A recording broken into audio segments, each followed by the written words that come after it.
Welcome back to Silicon Bytes. Today we turn the spotlight squarely on Russia's propaganda machine and how its vicious threats now extend even to Britain's ancient universities. Solovyov has threatened to wipe out the town where I live in an atomic inferno for no other reason than we refuse to allow Russia to erase Ukraine from the world map. Perhaps he's also upset that he can't get to his Italian villas since 2022. Before we jump into the detail, thank you to everyone who supports the channel through Patreon, Buy Me a Coffee, and especially those who have supported our fundraiser at the moment. It's for the 93rd Battalion of the Armed Forces of Ukraine. They desperately need trucks to help them get their gear to the front lines and, of course, to evacuate it wounded from those. These vehicles are literal lifesavers, and I implore anybody watching this who can help, please do check out the links in the video. It's incredibly important to support them at this time. So Russia's foremost propagandist has threatened to wipe out one of the most ancient seats of learning and civilization, and by extension threaten to kill me. Apart from the bluster and vicious hatred, it's such utterances that show Russia has fallen far from what could be considered civilization, civilized language and behaviour, and that no regime hack or representative should be allowed in civilized company, at least for the lifetime of the current regime, and I believe that ban should also be extended to all the minions and enablers of the Putin regime. We'll explore how Solovyov's statements fit into a broader pattern: Russia's imperial ambitions, its civilizational decline, and the accelerating slide in global norms under pressure from China, Russia, and their allies in the axis of authoritarian evil, but also how Ukraine and its global backers confront this, showing that resistance and a reassertion of civilized values is possible, though it does come, of course, at a steep price. We begin, shockingly, with Vladimir Solovyov's threat to bomb Oxford and Cambridge, and what it signals. In late September 2025, a shocking new escalation in Russia's public threats and rhetoric made front-page headlines in the UK. Vladimir Solovyov, one of the Kremlin's leading propagandists, publicly called for Russia to drop a nuclear bomb on Oxford and Cambridge. Just to nitpick, he'll need to, because they are quite far apart, to destroy the British elite and their universities. This, of course, ignores the fact that many thousands of people from around the world live and study here: India, China, South America, Russia even. Solovyov said in a televised segment that Oxford and Cambridge should be targeted. He framed this not as a fantasy, but as a real option to break the will of the European elites, and warned the West that Russia was prepared to employ its most terrible weapons. Let's pause for a moment to consider how wild this is, but also how revealing. And is Oxford a hotbed of Russophobia? Well, apart from myself, it was bizarre actually experiencing Oxford this afternoon, walking through its shops and streets, people going about their everyday business, tourists, students, people from around the world. And of course, this morning I was also on the river, seeing the peaceful environment, seeing the boats going by, people just trying to carve out some happiness in their lives. That contrasts with the words that come out of Russia and of Moscow, which are simply imbued with hateful rhetoric. Solovyov is not a rogue voice, however. He is deeply embedded in Russia's state propaganda ecosystem. He's a regular host on Russia 1, a fixture of Kremlin-aligned television. Over years, he has normalized extreme rhetoric, from advocating the destruction of Ukraine's infrastructure to praising nuclear threats. Analysts have long warned that Russia's atrocity rhetoric moves beyond mere bombast and into direct incitement. That's from rcin.org.pl. See the appalling strikes on Kiev just this weekend and the carnage that it unleashed. These are not merely empty threats, but violence, massacre, and war crimes follow in the wake of the propagandist's rhetoric. How many Russian soldiers would have decided against serving the regime in its special military operation if it had not been for the demonic inducements and encouragement from the rabid TV propagandists. Even before this, Russian propagandists routinely floated ideas of strategic strikes, infrastructure decapitation, and punitive bombardment of Ukrainian cities. In September 2022, for instance, Solovyov's show included a discussion involving American-style strategic bombing of Ukrainian infrastructure and asking why Russia was not doing it. That conversation morphed into demands for harsher measures, and it also morphed into multiple calls for the eradication of Britain and other European cities and nations. Now, the specifics of that logic is being turned towards the UK. The symbolism of targeting Oxford and Cambridge, why these targets in particular?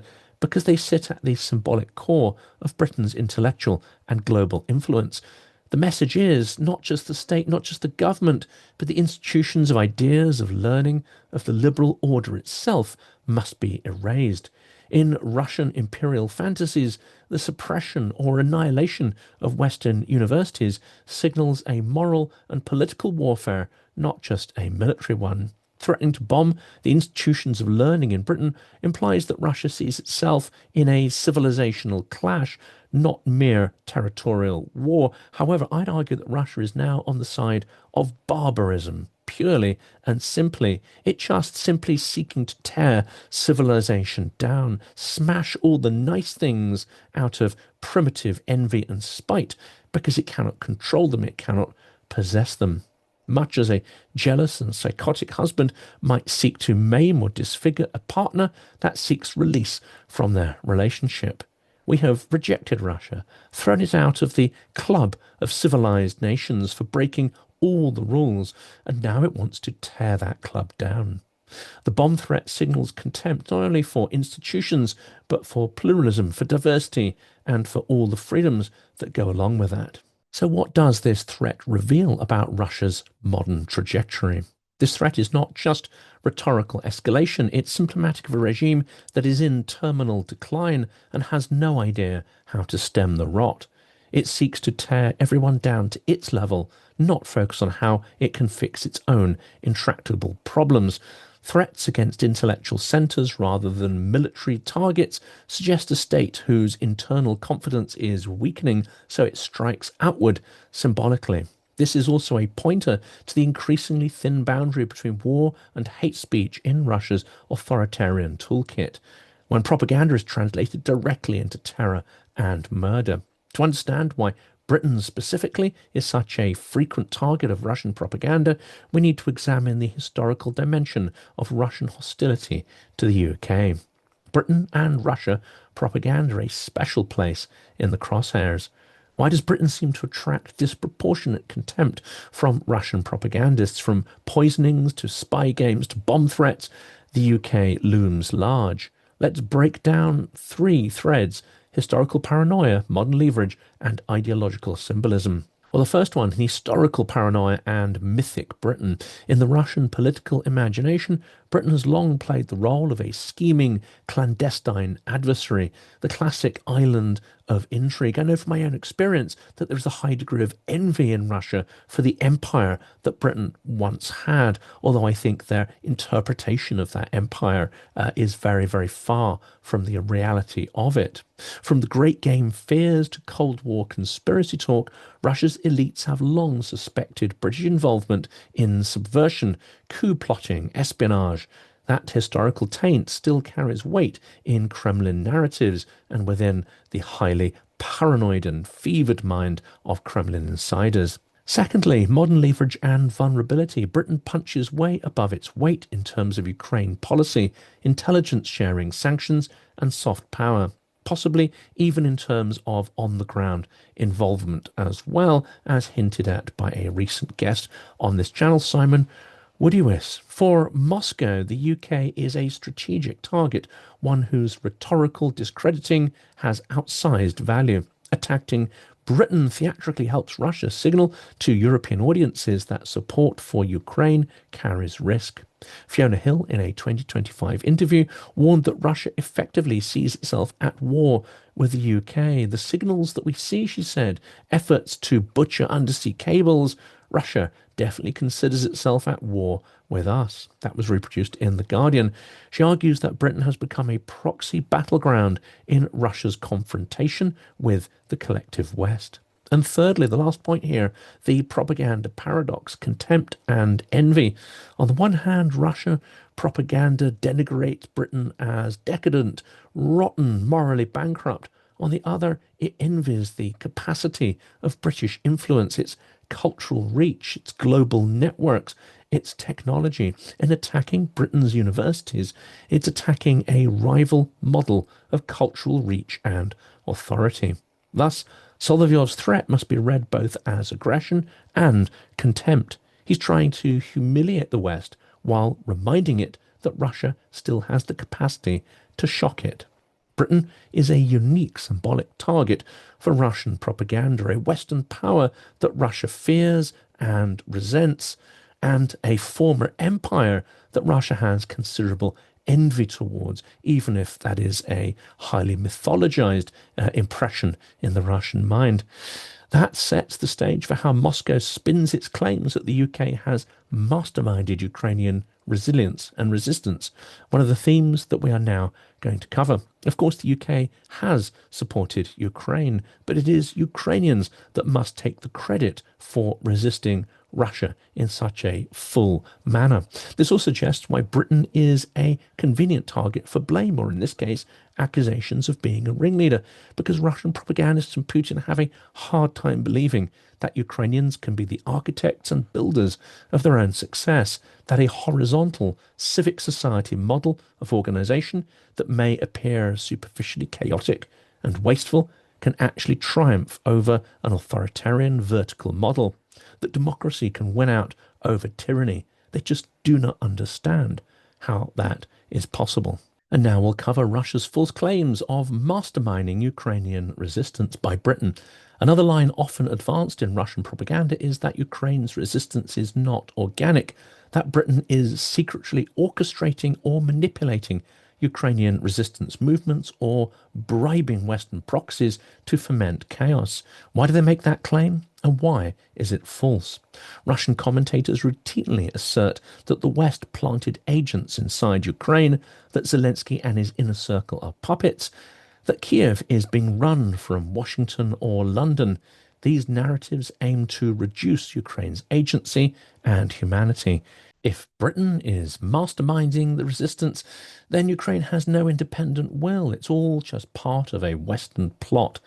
Sometimes the claim is more dramatic, that Britain's intelligence services embedded agents inside Ukrainian resistance cells, inside the infrastructure itself, or that dissident voices are secretly being controlled from London. These claims surface in state-aligned commentary and on Telegram channels, blending conspiracy theory and propaganda. But these narratives collapse considering the robust and resilient Ukrainian institution building, the decentralized nature of resistance, and the transparent international coordination of support. Also, over the last 4 years, the West has been shown to be far more timid, hesitant, and weak than the Kremlin could have ever hoped for. Here's the paradox. Russia thinks Britain is behind everything, and yet at the same time also thinks of it as decadent and ripe for destruction. Ukraine's war efforts are decentralized. Frontline units, territorial defense, volunteer brigades, diaspora support, and local governance. It's a remarkably flat structure. It is structurally impossible for one external actor, even Britain, to mastermind such a diverse set of actors across time and space. The same applies to the Maidan Revolution, which was a hugely complex organic event. To orchestrate it artificially would have cost many billions, tens or even hundreds of billions of dollars, and it would have left behind extensive evidence of that infrastructure of foreign involvement. But there is no such evidence. Moreover, much of Ukraine's resistance and civic society emerged well before 2022 in the Maidan Revolution, in local governance, in media, in volunteer sectors. To claim they are puppets undercuts these deep roots of the multiple revolutions that Ukraine has undergone. Finally, intelligence declassifications and whistleblower testimony, as well as the vast open source evidence of Russia's own war planning, indicate that Russia is the real attacker and not that Britain is the puppet master of resistance to a nefarious Western plot to embroil Russia in war. The more plausible interpretation is that Moscow's own hubris has caused many of its failures that led to the war in 2022 and many of its subsequent failures too. So why push the mastermind narrative? Well, because it serves multiple propaganda goals. If Britain is to blame, it helps to deny Ukrainian agency. And if Ukraine is just a cipher, then its resistance is meaningless, dependent on outside forces.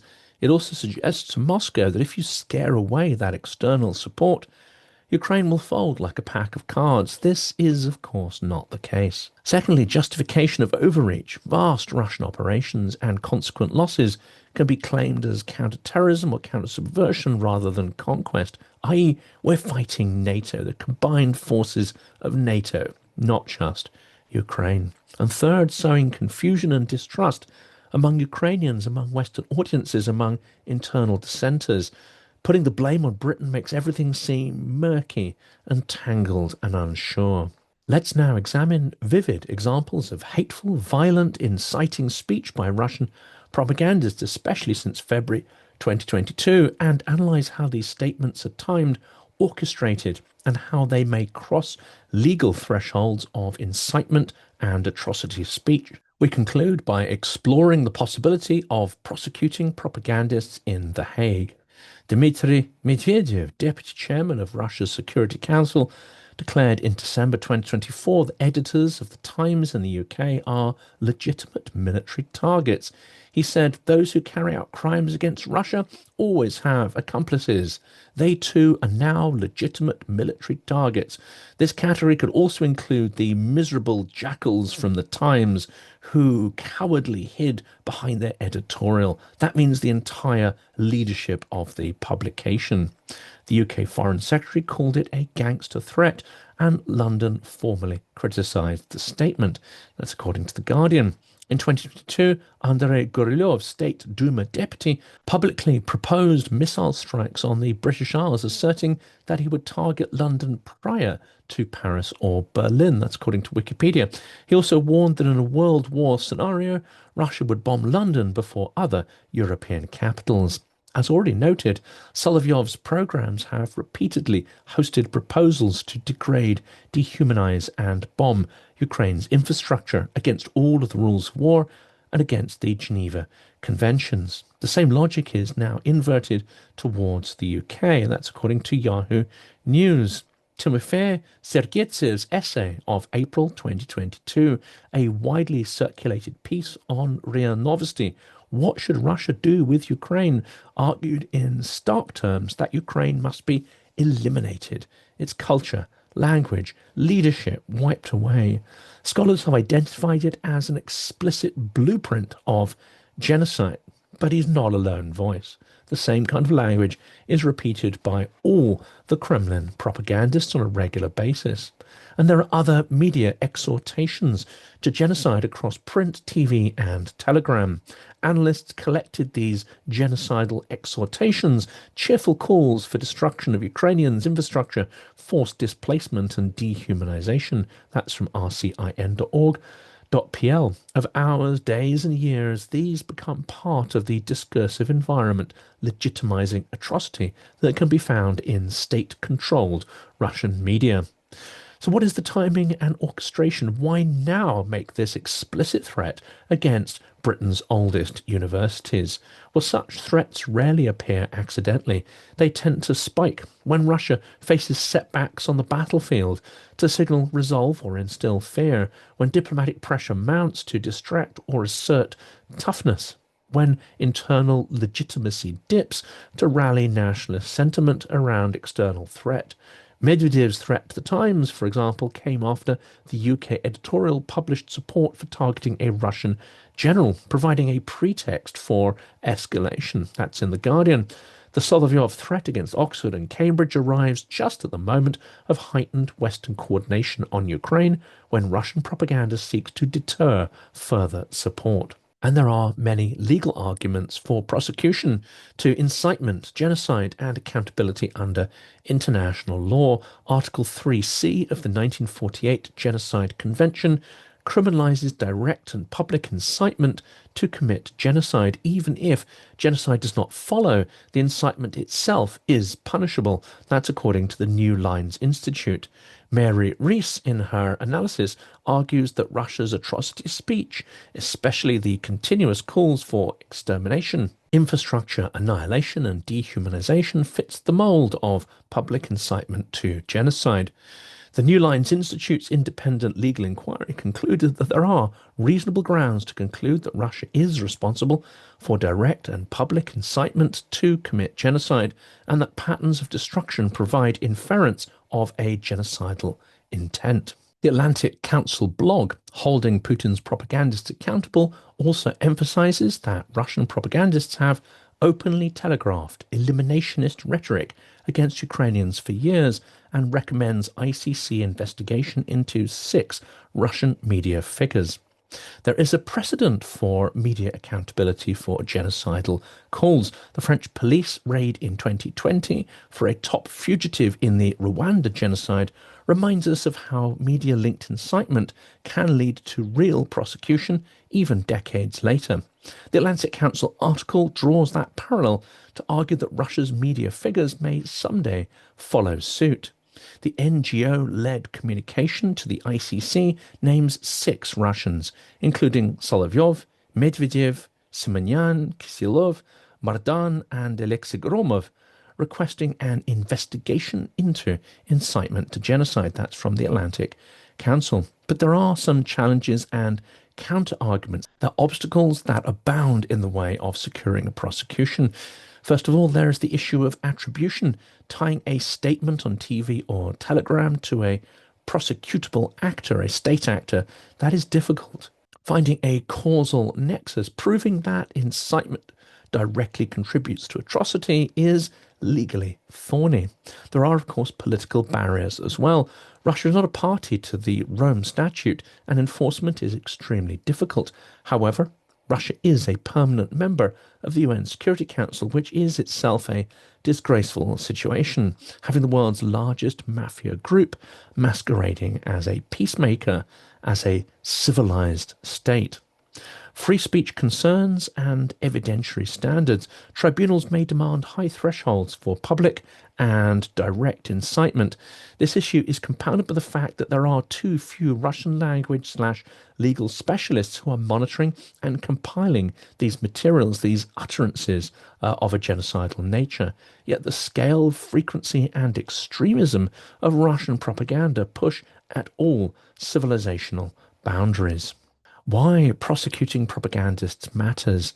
If propagandists remain untouchable, we signal that words can freely prepare the ground for mass violence, and that's certainly been the case throughout the 2000s in Russia, creating the ground for what we are now seeing unfold in Ukraine. Even the threat of legal exposure may constrain rhetorical escalation and act as a deterrence. Ukrainians subjected to sustained rhetorical and physical violence deserve that every tool be used to impose accountability, including judicial accountability, on Russians.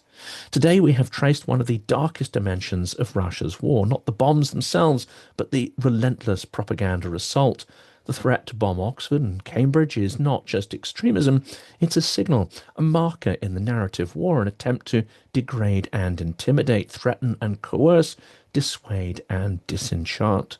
Russia's contempt for liberal institutions, its fantasies of domination and its slide toward total war are all wrapped in the language of extreme violence. For Britain to be singled out so violently is a reminder that global liberal order remains under assault, not only on the battlefields, but on the airwaves, in universities, through the very fabric of public discourse. To resist, we must do all we can to ensure that Russia is defeated in Ukraine and that Ukrainians are given all the tools at their disposal, not just to survive but to win.